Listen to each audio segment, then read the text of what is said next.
teach you what to write. Now, every time you get an essay, every time you take a test, you have to figure out, what do you write for those essay questions?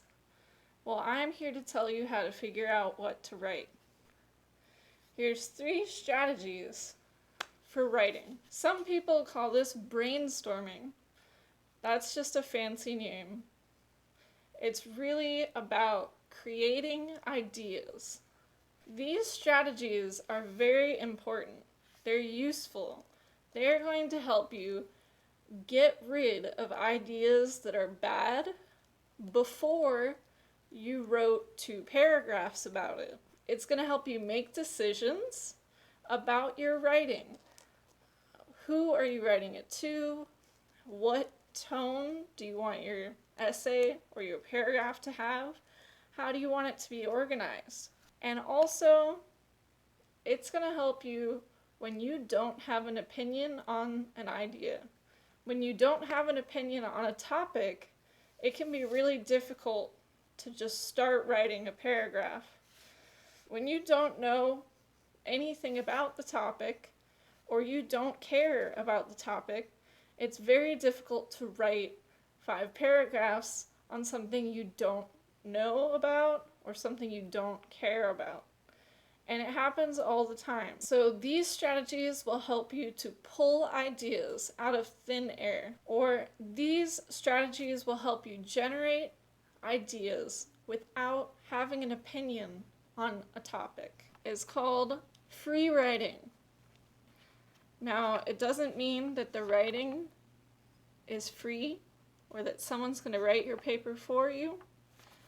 It means that you're going to set a timer for 3, 5, or 7 minutes, and you're going to write as much as you can about the topic. So if you've never heard about a topic before, this is your chance to squeeze every single thing you might have forgotten about that topic. Maybe you had a conversation 2 years ago with someone.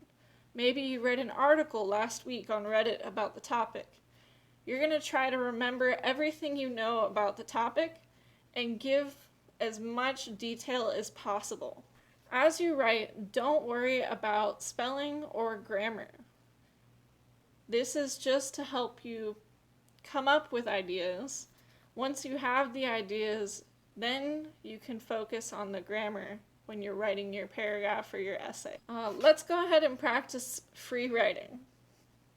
You'll see a prompt on the screen, and I want you to pause the video for 3 minutes and try to write as much as you can about the topic.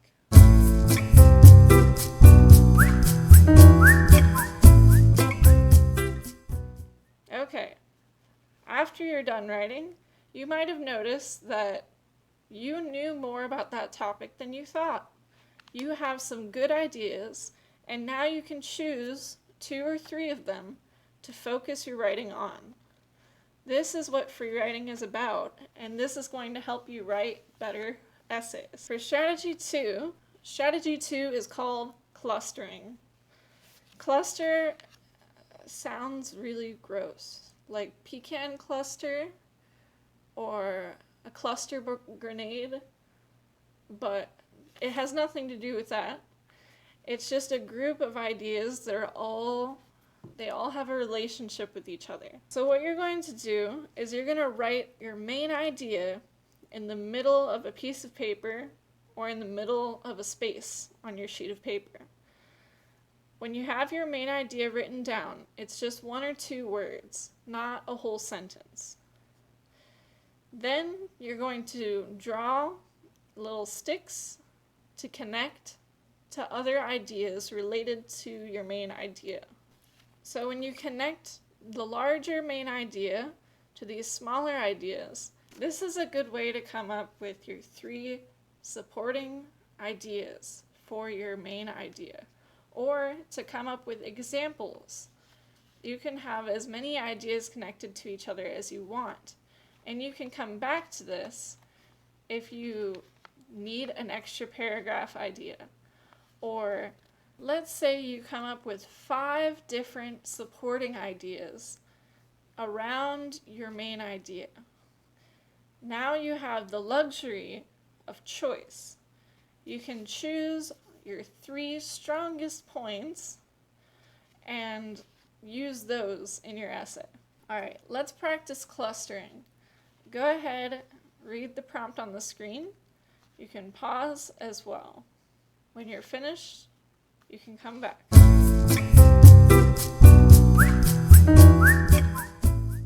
Alright, hopefully you enjoyed that exercise. I like clustering. Clustering helps me organize my ideas in a visual way. The third strategy is to outline what you plan on writing. Now, this is very similar to clustering. So to make an outline, you're going to write down 1, 2, 3 on your paper.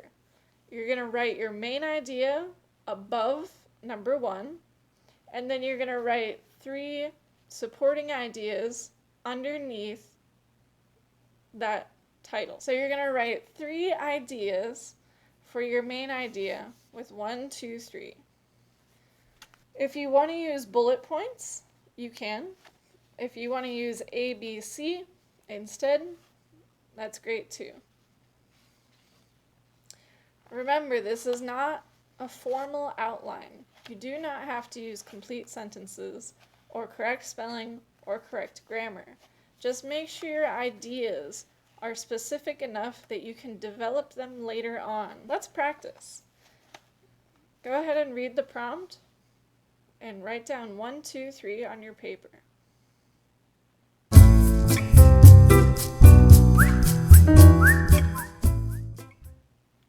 Alright, you're back. Hopefully you learned something today about brainstorming. Just to remind you, there's 3 different strategies we talked about today. There's free writing, there's clustering, and there's outlining. You should be using these brainstorming techniques every time you write. It helps you to organize your ideas, eliminate bad ideas, and it keeps your writing focused and clear. Now, I teach these writing strategies to my students that are learning English as a second language. But these apply to everyone writing. Whether you're a businessman writing an email or a teacher writing a book, you need to organize your ideas when you're writing, and these 3 strategies will help you do that. I just wanted to show you that I actually use these brainstorming techniques even to make this video. So this isn't writing, I'm just recording a YouTube video, but I wanted to have something to go off of. So I have an informal outline where I don't use complete sentences. And I also have here a bit of clustering. So if you would like to see some more videos about my other ideas, how to understand writing prompts, or understanding the assignment, how to read a rubric. If you're interested in those topics, go ahead and subscribe, or you could just comment down below that you're interested and would like to see another video. Thank you. I hope you learned something today. Thanks for watching, and I'll see you next time.